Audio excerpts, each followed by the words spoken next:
All right, welcome back to Talkin Tires here on PullBMX.com. Stephen Smith and I, Justin Wall, will be talking about Grands, just the media side. You know, there's a lot that goes into Grands, from running the actual race to the track to the racers in the pits to the brands in the pits. But we are both media guys. We're going to talk you through kind of what we do on a day-to-day basis, and, you know, a week out, what ideas are in our head that we want to see and make happen into the Grand Nationals. So we got 4 days of racing, 1 day of practice, and then just a whole lot of fun in those 5 days. So Grands is always special because there's so much content to be had. It's really not a question of when are you going to do it? It's how are you going to do it? How are you going to sneak away from the track to go get an interview or go to a pit that has a new product? Especially for me on the Pull BMX and USA BMX side, there's so many different national sponsors and advertisers and, you know, different people and companies that I have to look out for and be aware to highlight them. You know, we want to show off the lifestyle of BMX on track and off. So there's a good mix, and I think we're gonna dive into that. We're gonna dive into what Steven's doing this weekend, or the upcoming at Grands. He is helping me a little bit on the pull side, but he has his own clients too.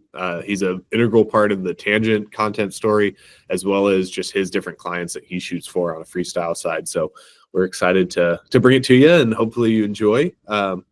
This episode is actually brought to you by the USA BMX Foundation. The foundation has a bunch of different programs, but I actually started as an intern in the foundation, so they're in a close part of my heart in the BMX world. So make sure to stop by usabmxfoundation.org. They have STEM programs, Read to Ride, summer camps, the RISE program, the Bob Warnicki, and you know, everything else in between, from school visits to having their team with Cam Wood, Mason Hayes, Peyton Ridenauer, Jordan Callum. That whole Mongoose USA BMX Foundation crew is amazing on the racing side and everywhere they go. So make sure to check them out, see if you can implement their programs into your schools or tracks. And yeah, hope you enjoy the episode. Hey. Talkin Tires, episode 2. We're back. Hey.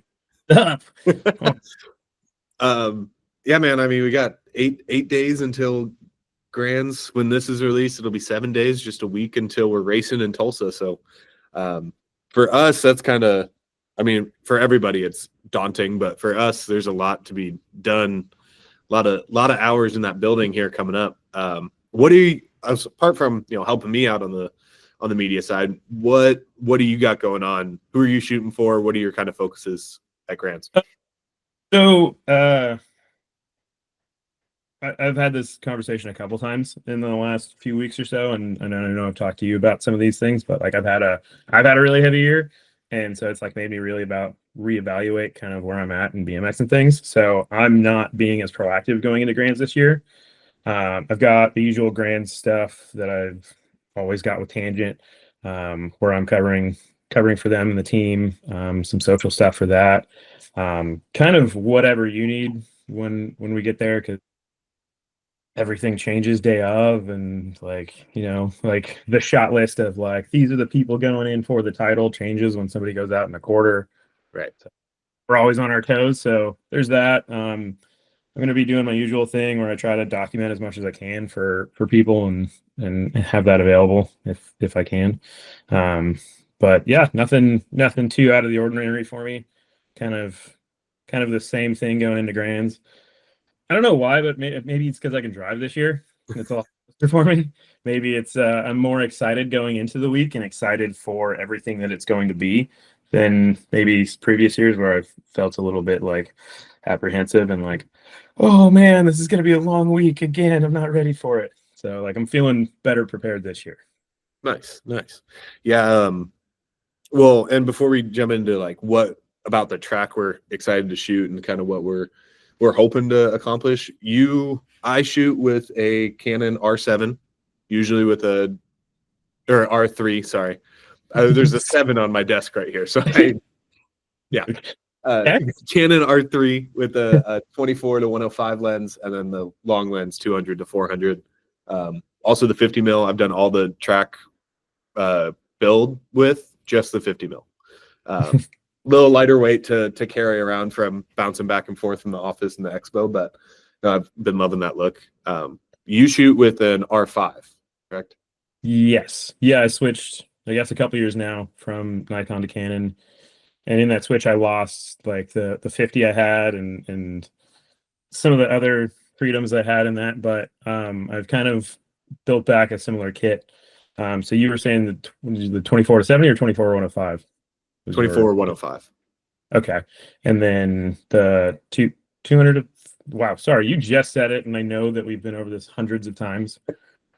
So your range is generally longer than mine. So my wide angle is the 17 to 35. Yeah, 17 to 30. Wow, it's like I've forgotten all of my camera things. 17 to 35, 16 to 35, whatever. 15 to 35 is actually what the lens is. 1735 is what I have in Nikon. 16, whatever.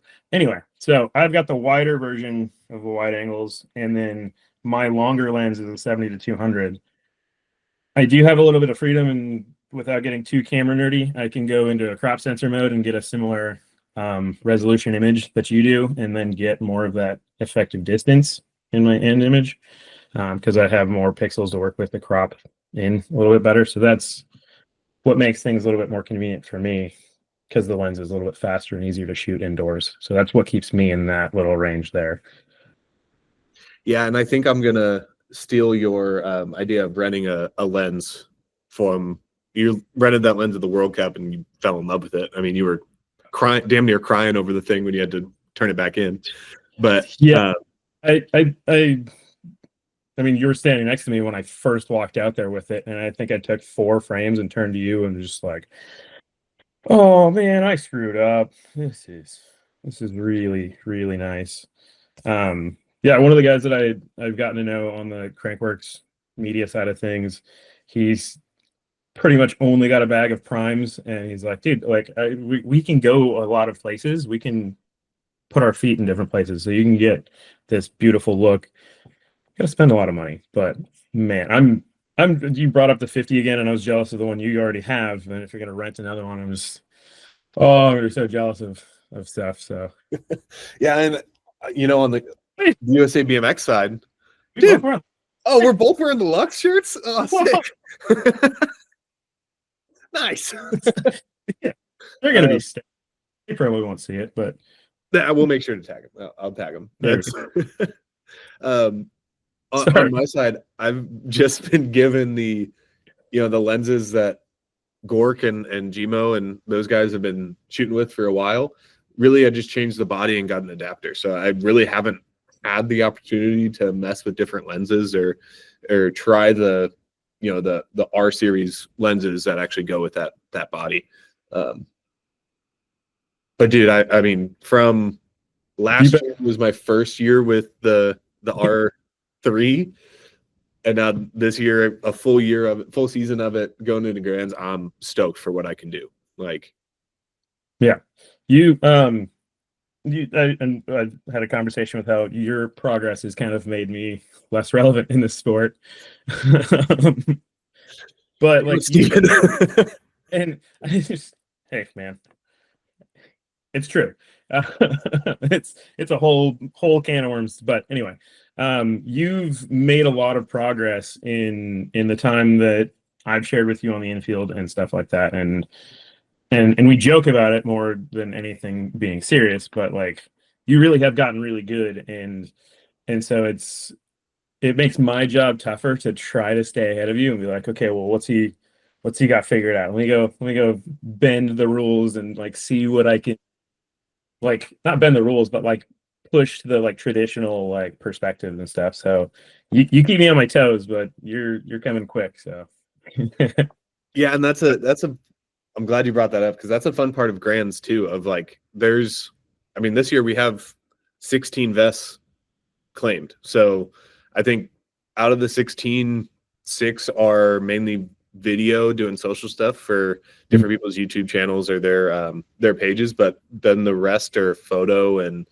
kind of a mix of what we do. So it's always a battle of, okay, how can I get in the same spot without getting in their way, but also like kind of getting in their way to like get my shot that I need. Like, it's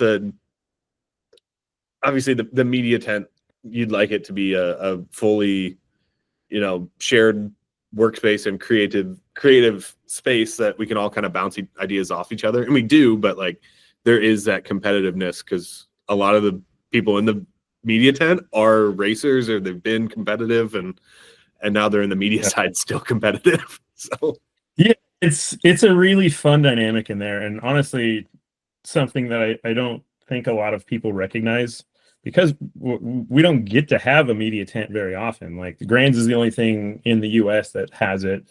World Cups have like a media tent, but other than that, it's kind of like run out there for whatever your assigned riders are or whatever your task is, and then like run back to an RV or like curl up in the corner of a tent on the floor or something like that, and and you're just kind of everybody's just out winging it, and then you kind of are able to like maybe if you've got the bandwidth at the end of the day see something that got posted that's somebody else's work. And Grands is super cool because we're all sitting next to each other. We can't not see each other's laptops and stuff. So like we get to see like, oh dang, that's a really cool angle. I didn't think of that. And and to add on to the uniqueness of Grands, I think it's super interesting how there's always so many of us and there's only so many of those traditional angles that riders want, that brands want, that everybody want, that tells the narrative. So like we all end up just like, all right, you going to turn 2 after this? All right, like you want to swap, and then like we end up like cycling back through kind of those spots again, and then there's a point where we're all just kind of sitting in the tent, like exhausted, trying to come up with something new, and then it like forces those conversations and the fun atmosphere of almost becoming a little bit jaded that you're all gonna end up with the same shot or whatever. But then you have like some fun things where you're like, whatever, I'm gonna go try this, and then yeah, it's cool because even when there is some animosity or some tensions between people and personalities and things like that, or even like fighting over like, hey, like I need to shoot the person who's probably going to hole shot this semi. Can I go steal turn 1 from you? Like, even though you're set up over there, like it's always a fun dynamic, and it's always good to see those people year after year, even when sometimes you leave a little bit stressed out because that's what 16-hour days will do to you. yeah, that's what Grands has come to, of just leaving stressed, but like still stoked, but very stressed. Like, yeah. It's a well-deserved break after Grands for sure. Yeah, for everybody. Yeah, it's I think the most difficult and the easiest job at the same time, because the hard part is I'm supposed to shoot everything, like everything, cover as many different styles and sides of Grands that there are, from the pits to the products to racers and the behind the scenes of the track crew and our officials. And there's so much to shoot, but then also, like you were saying, I don't have that go out for 2 riders and hope that I get a shot just then, so I don't have to go out in second round or wait till they're semi because they made it out first round. Like, I don't really have that. No, I do have it for the title contenders, but like you have it in some aspects, but you don't have it like, okay, I've got 1 rider in 10-year-olds. I've got to go sit out there right. for 1 lap, and kid blew a pedal, and then like, okay, cool, back to the yeah. So, but I think it's one of those grass is always greener things, because like I look at my headache of having to like constantly jump between focusing on editing and back out and to shoot a couple riders and then back out and back and forth. Of course, the gardeners are here. I can't hear it. You're good. And then, so like, I get stressed out about that, and then you don't have that, and I'll come back and you'll be like, yeah, I'm done with like first 2 rounds. And I'm like, well, I haven't even uploaded first round because of. Okay, so sweet. Like, I'm jealous, but then at the same time, every time I flip through one of the magazines, I see all the little team things, the little like headshot interview things you do, or the product coverage. And I sit there and I'm like, what was I doing when you were doing those? Because you did like 6 articles, a couple interviews, and a product highlight, and I just went and got a couple 10-year-olds. I feel like I'm wasting time that I'm not not aware where it goes. Well, at Grands, so this is probably TMI. Um, I'll plan out my bathroom breaks. I will walk to the back bathroom in the expo knowing I'm going to get distracted 4 or 5 times and go to a brand's pit, take a couple of pictures of what they have set up, or like see a rider riding by, take their photo, and it's a 15-20 minute trip to get to the bathroom, go to the bathroom, come back, do the same thing, and then get to the track. That's brilliant. Mine are always like I push it too long and then I'm just angry as I run to the bathroom for 30 seconds and then I have to get Right, especially from where the media tent is or the track is, you're going to the two busiest bathrooms in the entire building. absolutely. Yeah. I've at times when I'm just like having one of those days. It's usually practice day because you're just like there's just too much and there's so many people that it's spread out. You don't get like a rush of everybody being busy because they're racing or they're getting ready to race or they're warming down. You just get a constant flow of everyone just grabbing your attention. And so I've definitely walked out the doors from down below, walked all the way around into the back door, and then got to the bathroom just so I got those moments of quiet away from everybody.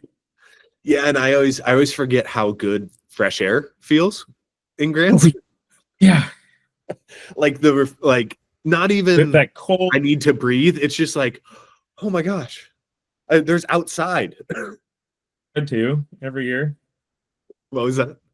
It's so cold every year too. And so like you forget about that because we're like it's cold in the building too, but we could just get kind of numb to it as we're focusing on everything else and kind of it's out of our minds.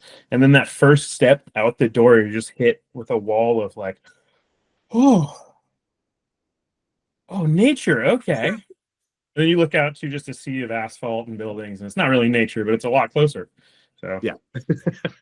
My favorite, and it seemed to happen every year, especially this past 2 years. Like one of the days it'll downpour all day, but I don't realize it until like 5 p.m.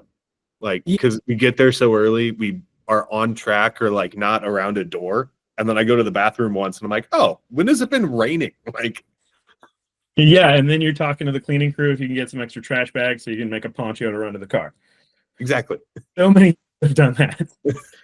Many years I've had a raincoat in the car because it happened the year before, and I never remember it.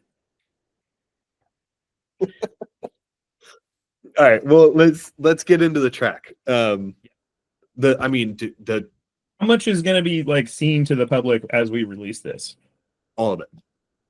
Sweet. Yeah. I mean, the track's done. Awesome. It's like they broke a record. We were able to get in a couple days before we usually do, just because leap year every 6 years or so we have the gun show gets pushed up a week, so there's a dead week that we can get in early. Yeah, it's gun show, we get in, and then Fair of the Heart, which is a big craft show here in Tulsa, and then it goes into Grands.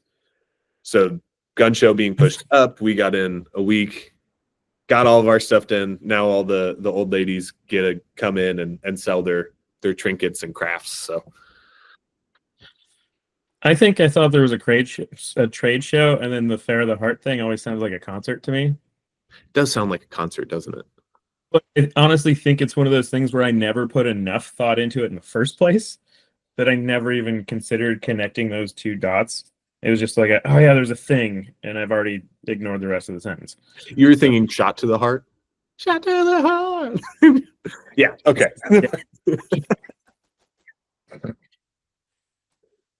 Can't be Grand's delirious before we get there, man. Right. Well, into the track, the track's done. Like they're just gonna kind of rework and pack a few more spots, but like they could do their track crew like ride day today. Like it's insane. Ah. Yeah. So it looks great. The second turn split is going to be really exciting. Just the way it pitches people towards the pro set instead of favoring that amateur side. At least that's how it looks. No tires have been on it yet, but Right. I sent you some videos of the track and spots that we normally take photos from. What are your thoughts? First look, what are your thoughts? I really like first and foremost that it seems like there's being some thought put in for those of us on the around the track, whether it be officials or media or announcers or whoever there's like some steps being built on the backside of corners, because we mentioned it in last week's episode, like the amount of times we just think we can take a solid step and we just go to our hip and somewhere. Like it makes me feel better because that's just one less thing to worry about too much in the whole thing. But that what it means more to me is that there's enough confidence in the build that they're doing, that they're taking that much pride in it to think about those like kind of secondary things, secondary details like that. So that kind of thing always speaks to me that the people doing it are confident in what they're doing and are happy with the product that they're delivering. So I really like that. It also seems like there's actually like thought being put into it instead of like just step over here on the lip of the rhythm section, something that doesn't make any sense. And look, we thought of you. No, it's like actually like this is where the shots are, and it seems really well planned. Uh, some of the things that stood out to me specifically is how everything looks like it's going to be really deep, especially jumps out of corners. Yeah. And to be super entertaining. I know you can speak to it, but one of the things I was thinking of is just how much people are going to be fighting for position into an awkward obstacle. So I don't know where you land on those, but Yeah, I think the two awkward ones or awkward spots that I see are out of one, that step up is long and tall on that back half. So that is going to be weird, especially for some of those younger classes. Some of the top dogs might try to manual it. I honestly, I have no clue how that's going to pan out. I don't know if they will or can. But like the second straight is skinnier than I thought it was going to be. It really, yeah, you come out of the turn and it pinholes you maybe to where you could get 5 wide, like bar to bar, like lining up bikes, you could get 5 bikes in there. But like bodies, that's going to be pretty tight in there. yeah, I mean the racing line generally funnels you to less than is necessary. Yeah. Especially when we see split straightaways, like you're always going to be pushed because you can't do a perfect like dual corner, which I'm sure we'll get into more, but it always tends to funnel you to a racing line, and that changes depending on the age group and the skill level of riders. And it's got to be difficult to build a track that's so accommodating for so many riders of so many different skill levels and have it be ready in like 2 days. So like these guys do an amazing job. Um, I don't I didn't think about that part of it as much, but I didn't take as much note of how narrow that second straight actually was. The first thing I thought of though was having that awkward obstacle and the ability of like somebody who maybe was on the outside to get a little bit of a high low and then try to go for the chop and then lock an elbows going up to something. And it makes me think of like all the dicey like nag 5 challenge things where people go for it because it's not the title but they want to prove it. So that was what stood out to me. And then also because they're going to be um like if somebody does try to manual it, it's not going to be ridden nearly as much because as you get older, there's going to be more jumping it. Yeah. And that more weight in the middle and stuff. So it could be a little bit softer through some of those, and it could buck some people, or just being deep enough and raising high enough, you get some of that just back in the saddle and just go for that half backflip. So like it's as we talked about and mentioned briefly last week, like they need to accommodate for potentially however many riders they estimate. So it seems like a bold strategy to me that it could be so risky, potentially causing crashes, but I like it, and it'll make for much more interesting documentation for us. Yeah, definitely. And like with it being, long and tall in the back, the lip really isn't anything crazy. It's pretty mellow. So like I think some of those older cruiser classes, the jump line is going to be preferred, but for those expert classes, I think a really hard tap to get their back end up and over is probably going to be what we see more often than not. I think Ethan Popovich will have that tap up and over his stretch, and that the photo of him coming down the landing of that is going to be a great one, especially with turn one in the background. Yeah, exactly. Tucking under the arm, like you can see some eyes. Like it's that shot I'm looking for, especially with the crowd filled on Friday night. But then I'm so then excited. you go one jump later into that double, and it's a gnarly like it's a big double, big and deep, and I think people are gonna almost have to jump it or at least tap it for those older experts. But some of those younger guys or some of the kids that don't have the speed to manual it fast, I think a jump is gonna be seen, or you're just flying into the back half of that double. So yeah, one of the things that I actually made a note of was like depending on, and what I saw was pretty well roughed in, but not ridden in. So depending on that final shape of lips and landings and the shapes of knuckles, I think this track could in like the final stages kind of lean more one way or the other, or be a nice combination of both, where it's, if things are mellow at the right angles, it could be just flat out racing, and like the corners you can go full tilt. Looks like you can almost pedal all the way around them until you get into the 90s in the back, which whew. but or it could become something where it's like, as is tradition, like a really powerful first straight, and then people start to peel off as the skill and technical side of things comes into it with like a steeper second one and a mellow third one, and you got to like find the flow of the straightaway and not force the power over the technique. So I'm really excited to see how it turns out, because it could be very interesting, especially the pro set with the sand jump again. Yeah, I'm glad that pro set is it's gonna be fun. I think it's gonna be fast too. Like we've seen that style of pro set, just a little lower, pretty much forcing you to push through and keep it low. 2017 was the last time a track design like this was out, and it had those two monster pro sets.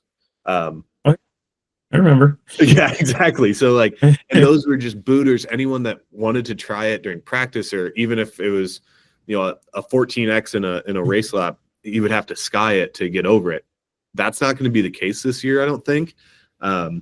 It's very similar to, I think, Cobb County, the Georgia Dixieland Nationals. Their pro set is rollers like we saw in 2020, but it looks so good when a pack of riders pushes through and goes through that pro set together. Those photos are what I'm most excited for. Yeah, one of the things you mentioned is you gave me a walkthrough clip of you walking down that straightaway and pointing out the different obstacles. Is well to speak first to it, I find that as you're describing, as we move into some of these not safer, but they're not the insane booters that they used to be for pro sections, where it is more of that push through, find that flow sort of stuff. I find that even though it's not the pro jump isn't the insane one, or it's still the most intimidating one, but it's not the most insane jump that anybody's ever ridden potentially. I mean, there will be people doing it that are learning it for the first time. So there's that. But I find that when, like, for a pro class to come into it and look at these kinds of jumps, they kind of are like, okay, cool, it's not so bad. But you always catch them sleeping a little bit with a technical jump into it, which then forces you, if you screw that up, to then force the berm, like not the berm jump, the sand jump, and then that's when the flow gets all thrown off, and that's when it gets super interesting. Or everybody gets everything so clean, and that's even cooler, and that's all we want to shoot, really. It's just like the act stuff, because it's so fun to watch. That pro set is low. It's a gnarly trail lip on the front half, and it's a quick transition from landing to lip between the first and second gap jumps, and then to finish off with a big old step up that you can manual through. You shouldn't, but it'll be interesting to see how that step up puts them into that third turn for that 90. That's one of the things that I had been thinking about too, is because traditionally in a 180, you're just cover your inside until you have the ability to, you've covered it enough.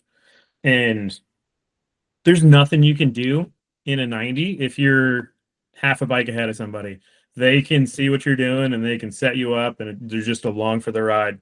You either just brace for impact, or they can get you clean. But it makes for super good racing. I always absolutely hated them because I was the one that got caught out, but it makes for super good racing. And I think from our perspective, and from like the way the branding is working in the building, it's going to be amazing shots. It's going to be really, really cool because it's kind of to that like core racer mindset where like we'll be able to like watch it coming, and the fans in the stands can see it coming, and then you're like, oh, here we go, this is gonna be it. And then however it pans out. So like I yeah, I love and I hate those 90s, but it's even more interesting from a straightaway that could be technical for people, and could lend itself to different riding styles. um and it's just gonna like, it's so hard to know like who's, like I said last week, like who's gonna show up and who it's just gonna click with for that day, Right, right. Um, especially in the pro classes. So yeah, and I think one of those, a shot that I'm excited for is down that third straightaway of the pro, but from up in the grandstands. I did a similar shot for main two of the night show with when Cam Wood went down battling with Joris down the front straight, but like getting a steady cam shot of them coming right towards you into that third turn, I think is going to be a good one. That one I might have to pull the trigger on pretty quick in the weekend, just because I think so many people in the stands will take that shot too with their phones or with whatever. Yeah. So Yeah, you got to beat them to it.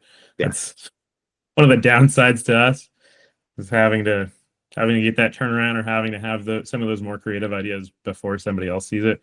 Yeah. So. Well, and luckily the pros kick off the racing. Like pros are the first race laps on the track on Thursday, so we'll see how those lines kind of come together pretty quick and see who it favors. And you can see a little bit in that in practice, but they push that a little extra bit harder on those race laps. So I've always found this is a broader question or statement in general, but I've always found like the pro, or the national, or not pro, but like the national format of practice so much more interesting, because it's not like a local race where you can go out and do 15 laps and be like, yeah, Dad, I'm good. I think I'm gonna go do a couple more rhythms and go like dial something in. It's just like you're sitting there and like, okay, so I gotta pull that, jump that.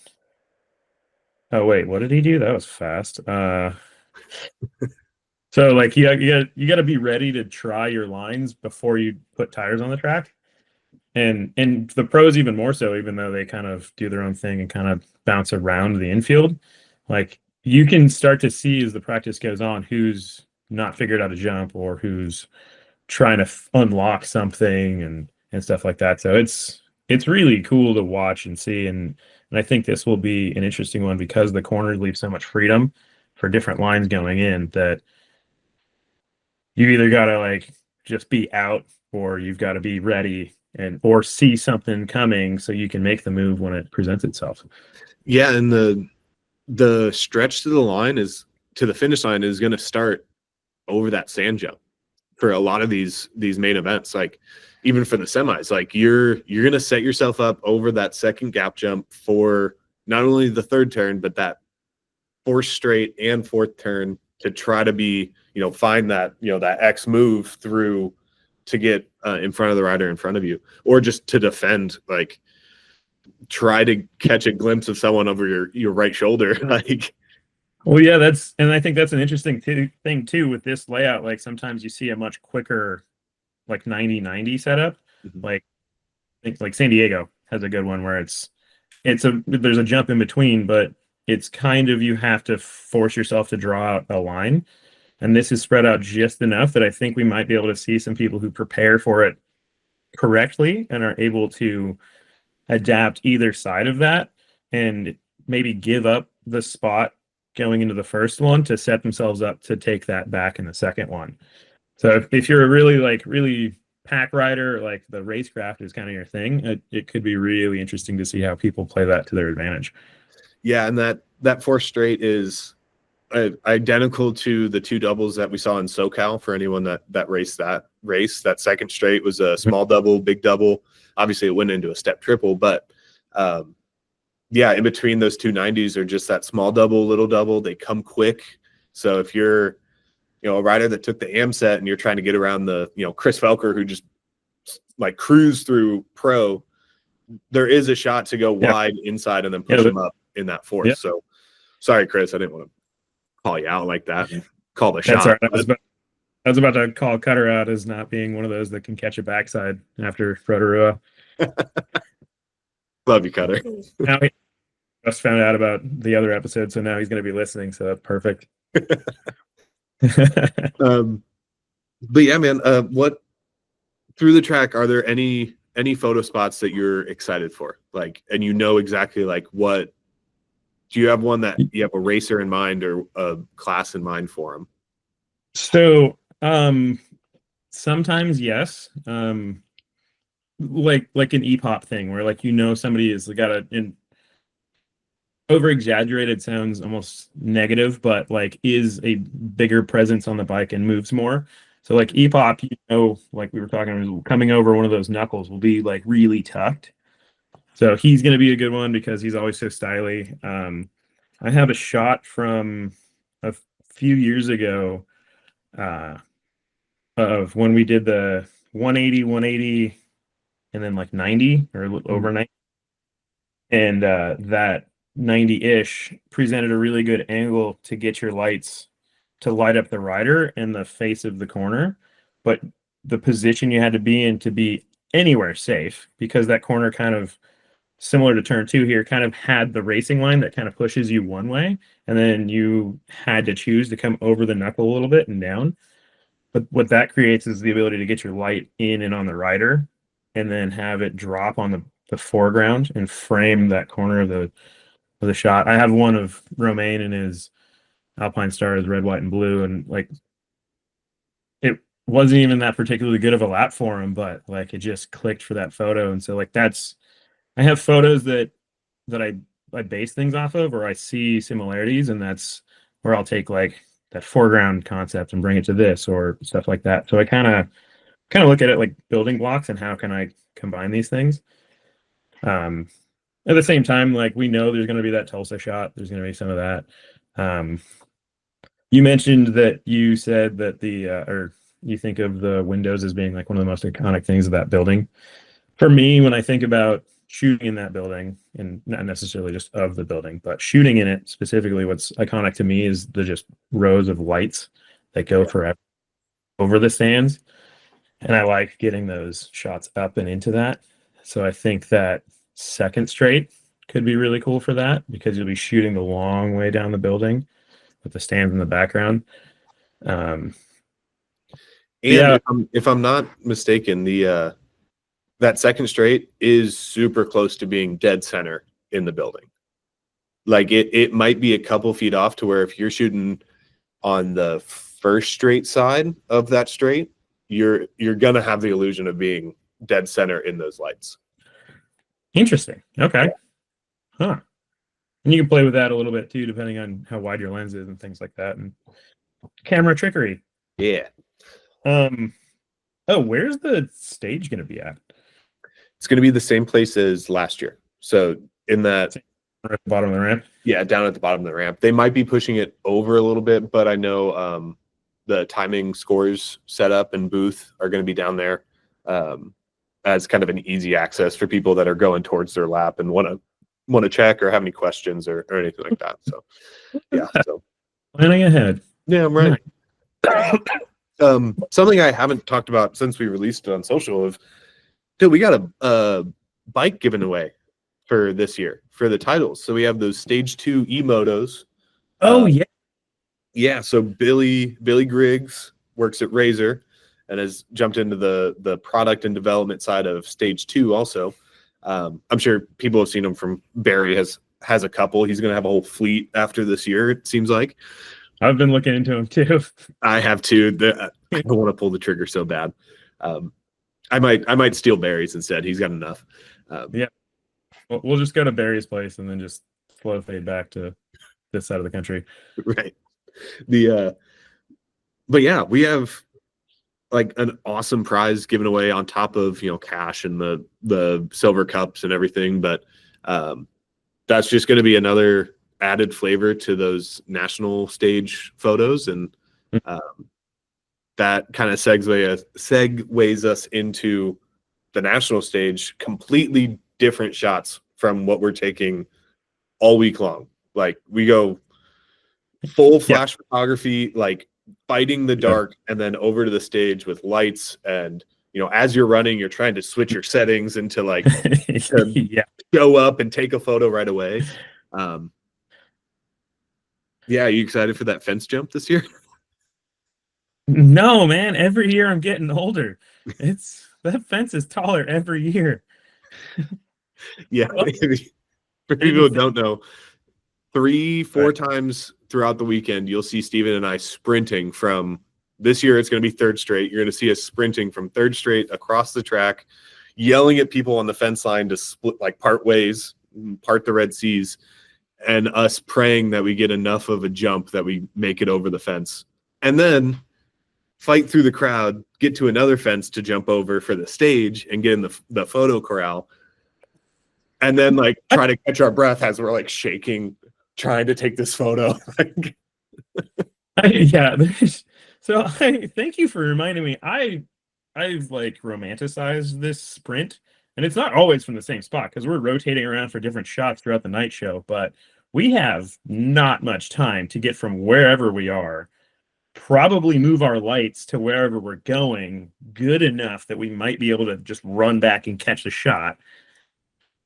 But I always forget that usually we go talk to the people on the fence and we're like, hey, we're going to be coming at you and we're trying not to stop. Get out of our way. And they're usually pretty stoked on it.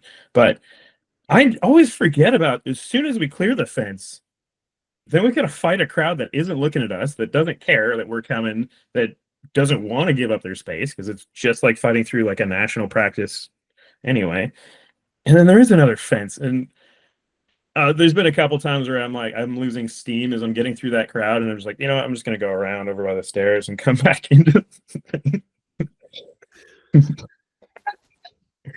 But yeah, and then those photos are super fun because the stage lights do not match the color of the rest of the arena or our flashes, which most people don't even think about the color of the light because it's not that bad to the naked eye, but in photos it is a nightmare.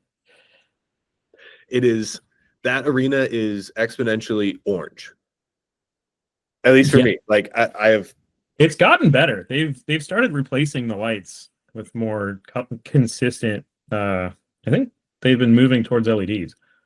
And the if you take a close look at the windows around, they're not the tinted color. They're just like frost instead of like the tinted greens that they used to be on the side. Like, you'd get some weird light glare that wouldn't happen anywhere else. But and then you go to the stage where they have full LED strobes. And this year we're gonna have the video LED wall like they had at the Worlds. Give you a heads up on that. I think. Dude, I'll take that all day, but do not send me back to that World Cup like flower ceremony background that we had. Okay, we got to tell that story. So the World Cup in Tulsa, I mean, I was in charge of all the signage, like making sure it was in the right spots. Once the race started, there was a flower ceremony wall, and then the podium ceremony big wall. Big old wall. Different backgrounds, different everything. Because I feel like in the broadcast and things like that. Yeah, and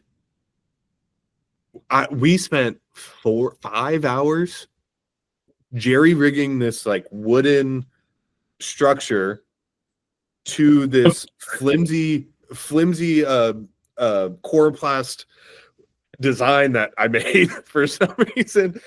And we tried 3 different spots. We finally got in a spot that was good, and we were like, awesome, this is gonna be sweet as they come off the track. And then Norm came over. The UCI head Norm came over and was like, what if you just do it there? Which was a spot that was talked about like 2 weeks before, and we're like, no, like it needs to be here and visible, and it got put onto the side of a shed. So we didn't need the stand that we built. We didn't need any of the tape, zip ties, or anything that we put in. And we screwed it in like 15 minutes and it was done. Yeah, so the sign was made to the specs that were given at the time. And then the stipulations on how it had to be mounted created a problem for us. And we ended up having to go out in the back of the HQ building and finding scrap wood and things like that to build this stand. And then from there, we had to sit there and try to ideate and assume how they were going to do the shutdown area and figure that out.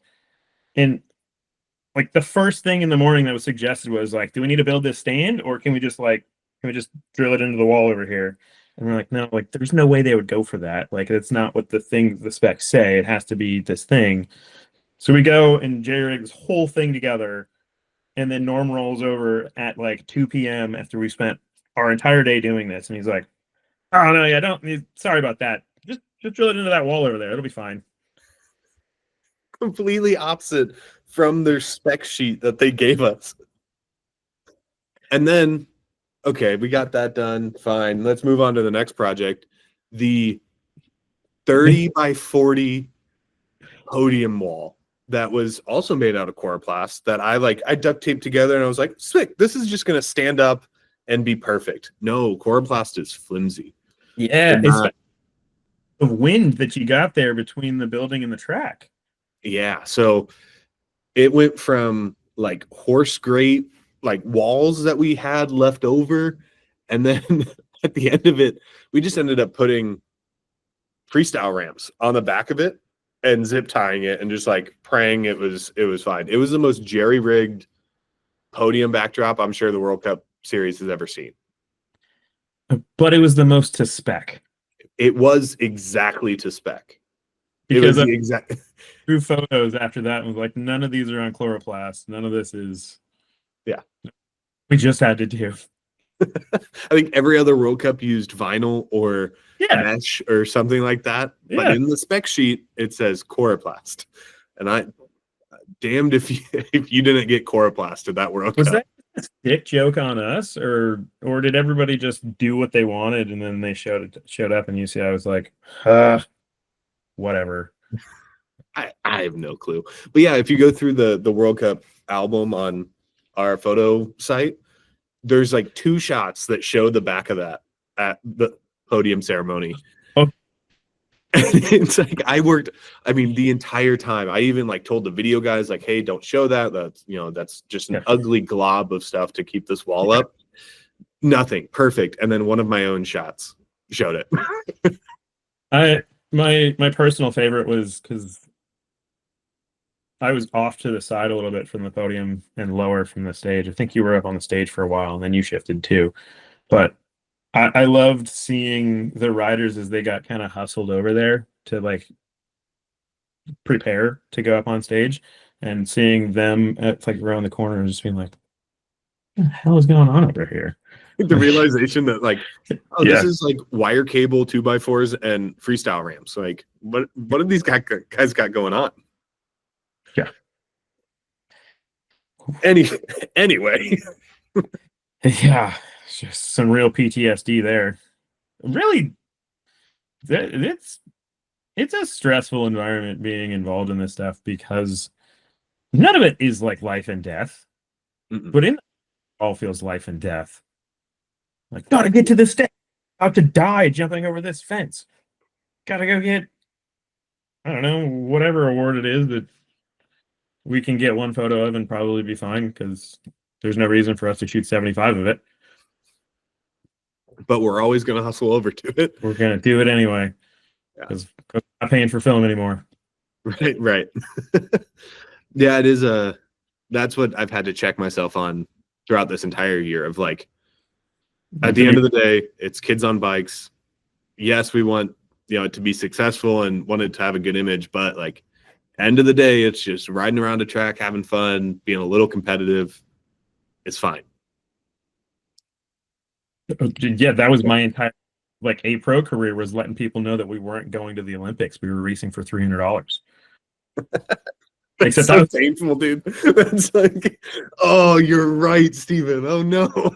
like, yeah, I did tell somebody, I was like, look, man, we're not doing it. We're like 2 years out. It ain't gonna be us. It's gonna be those dudes behind us already. We can just chill for a minute. Not that I was ever gonna really give it a go, but they needed to. So Well, now we're on the media side, and they're who knows. yeah, I don't get to do I for a long time during like that Saturday like push bike thing. I would wander back up to the hill and just hang out with everybody. And I don't do it as much, I think, because now I'm kind of more just old and tired. And it's a long walk to the hill. Get ready and try to come up with more shots that I can get in a quicker cadence. But that was always fun for people to be like, dude, why aren't you riding? Like, because I hit my head a lot and I don't need to do this more. Sorry. Like I'm risk versus reward. I'm just gonna try to I'm gonna do the media thing. Like, Yeah. Yeah, that's a topic to really go down a rabbit hole of, like the head injuries and knowing when to call it and things like that. But that's a whole other podcast. a whole different podcast in the new year. That's Yeah. That's some off-season topic stuff. yeah, right. Well, to cap us off here, the 5 days of being in that building between It's only practice to Sunday. Yeah. It's only 5 days. Yeah, Wednesday to Sunday. I mean, I've been there for the past week and a half every day. So Yeah, but I'm not. right. It's still 2 weeks. Yeah. What day is your favorite for the media side, at least? Like, obviously Friday night's exciting, but do you have a favorite throughout the weekend? I think it'd be tough for me to pin one down because, like, obviously the answer would be like the night show, and even more specifically the night show of it, because it's just such a different perspective that we get and the fans get, because we don't always have the theatrics and like the smoke and the rollouts and things like that.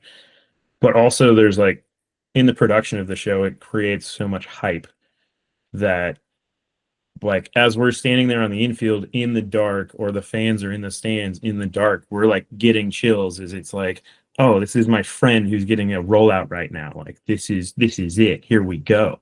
So, like, I think that is kind of unmatched.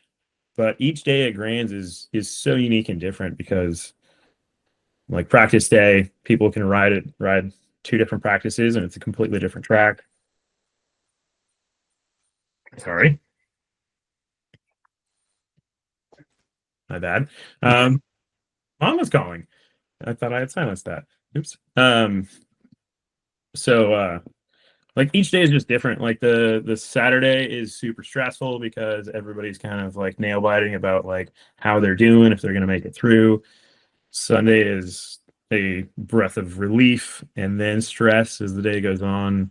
So, like, I think every day has its own kind of personality, and they all add up to this insane thing that is the Grands Week, that is really hard to put to words. Like, I was talking to a couple riders from other countries that were saying, like, oh, maybe I should come to Grands, and like, this would be kind of cool. I've never been. And it's so hard to describe it that I don't have words for it. It's just, yes, you absolutely need to experience this. Just do it. It is such a special event. Yeah, it's I 100% agree with you. Each day has its own feel. And like, for me, Thursday and Saturday are kind of the more relaxed days, where I can wander the pits a little bit more, and like, it's just the motos. So I shoot first moto, a little bit of second moto if I miss some of those title contenders, if they're in second. Right. But then it's kind of just catching up with the other side of the BMX lifestyle, of like the pits and the brands, and kind of just that talking shop stuff that you can get wrapped up in for 30 minutes on, winning one of the aisles. It's those are are fun days, but like my favorite is, yes, it's Friday, but it's not just because of the night show. It's the rock main events into the night show. Like Mhm. it's such a like high adrenaline. It's not the Grands Mains. There's not really titles, but there are those Rock One plates, and like you can definitely tell that it means a lot to those riders, and it should. It's a big win for them. Um, but like having midday, maybe right after noon or one, like you go straight into a main event and then cool down for maybe 45 minutes if it gets done fast enough, and then straight into the night show. And it's like this pressure cooker of, okay, first race of the weekend is done, wrap it up, try to get it like as pushed away to the side as you can, because you got a pro type, like pro titles, golden cranks, all this Mhm. stuff about to be dished out. And that is my worst nightmare and my freaking dream all in one. So, so to add to that last line there, I was thinking about this and I was feeling this, thinking about it as you're describing it. It's it's the closest feeling, like for us, at least for me on the media side, as as that day builds, as that Friday builds throughout from the morning, because it's all coming. There's a point. You know what time the doors are. There's a thing at the end, and you can feel the anticipation and the stress in the building as you go. And as like once we get to that point, right as everybody's filling into the building and everything, that's the closest feeling to me of like being behind the gate, knowing you're riding well, like let's do this, like I got this one, let's go. And you're just like everything is feeling amazing. That's the closest feeling off of the bike I think you can get in this sport. So Absolutely. The yeah, when riders are warming up and it slowly starts to trickle and no one else is on the track, and then all of a sudden, like everyone kind of quiets down and the lights flick off. Like that's the most like bone chill, goosebump inducing moment in my entire life. Like it's so nice to experience, because then you go straight into like the most adrenaline fueled like show that you have in BMX, and it's cool. It's definitely cool. yeah, and just like that fleeting feeling before a lap, as you're like right as you're trying to embrace it, you're in the gate. For us, it's the same way. Like they're doing the same thing. We're like, oh yeah, you feel okay, we gotta go. And then it's just like racing. You're just like in it, and then the day's over, and you're like, what just happened? Right, right. Yeah, and it's that, and for the fans, it's a unique spot too, because you're coming off, especially if you were racing the Rock and you were qualified, like you're coming off either winning at a Grand Nationals track, like starting your weekend off with a win, or like you didn't make mains and you're bummed and you like are kind of sulking into that night show, and then it's like, oh whoa, this is sick. Like that's it's a cool like celebratory and like defeat mix of like just the whole community coming together for it. I mean, that's the way the sport is, though. Like the peaks aren't the peaks without the valleys. Right. Like the win isn't as sweet unless you've had to like go through an injury, and like that. It's just the perfect like example of the whole thing all rolled up into one day of racing. Yeah. On an even larger scale than we're traditionally used to with all these other events that we do. Yeah, and then we get like 3 hours of sleep and we start a completely new race day over on Saturday. I ruined it, didn't I? Really, like I'm just glad that we're not doing our like almost 500 moto nationals like that Rock Hill where it was like 2, 3 a.m. and we're like, all right, see you at 7. Right. That was Okay. that was crazy, because the pros, they got done at like noon or 1, and then they rolled up for their warm up in the morning, and they're all chippy and Mug. like, yeah, like they're all, hey, morning, Justin, and I'm like maybe 2 hours of sleep and already 4 coffees deep at 7 a.m. Like, It's rough, but I mean that's to our side of it. Like we enjoy capturing so many different aspects of it that like we would get bored so much quicker if we just did the pros or if we just did these things because or just did the racing and not the personalities behind it or the teams and the brands and the products behind it. Like it's the sport is everything, and that all files in. It's not just that one push a button, capture the moment, which I think is really special to the people who shoot BMX in general. Yeah. The like you, I think you said it, but it was from someone else. Of the best photo is capturing happiness and sadness in the same photo. Yeah, that I think that might have come from Dutton at Worlds. I think you're right. Yeah. Yeah, that was Dutton at Worlds. Probably trying to mask the metaphor of me having a lens fall out of my bag, but I forgot about that. yeah. So, but yeah, no, he's a pretty interesting guy to get to know too, and his kind of perspective on shooting and stuff, because he's kind of run the full spectrum of like fight for the art of it and then just work for the business of it and kind of try to find an in between. But yeah, that's one I had forgotten. Thanks for bringing that one up. Yeah, Gotcha. cool. Cool. Well, Right there. that's it. Yeah. That's it. I don't have that one in my office. It's at home. I haven't gotten it yet. But well, cool, man. We got, like I said, we got 7 days once this gets put out, and then yeah. Are you getting here on Monday or Tuesday? Or are you coming in Wednesday? I don't know. I've been saying that I'm going to come into Tulsa and get a tattoo for the last like 3 years, and you and I, in our delirium at the end of the day at the World Cup, came up with an idea for me. So I might have to roll into town early and get that one because it would be really, really good bookend to get it in Tulsa again. Definitely. So. Well, sweet, man. I mean, yeah, everyone listening and watching on social, like, it's gonna be a great time. Always check out Steven's page and photo gallery. And are you gonna have photos throughout the weekend just for Gen Pop, or? I'm gonna try to. I mean, it's a lot, and like last year, I tried playing with some different systems, but I haven't had the time to do the research to really fine tune that to what I would like that to be. But yeah, I'm gonna do the best I can. But like I said, I've already got some existing things, so it makes it a little bit difficult to just be out there. And that practice day is like 16, 17 hours of being on the course. So like, sorry guys, I'm not going to get everybody, but I'll do my best and do my best to tag by like number plates or something so people can make it a little bit easier. But I don't know. Yeah, you can find all the links through my Instagram if they still work. I don't know. I got to check that. Cool. I mean, yeah, that's and to-do list is bigger now. But yeah, and then obviously our stuff is just that Photos USA BMX site.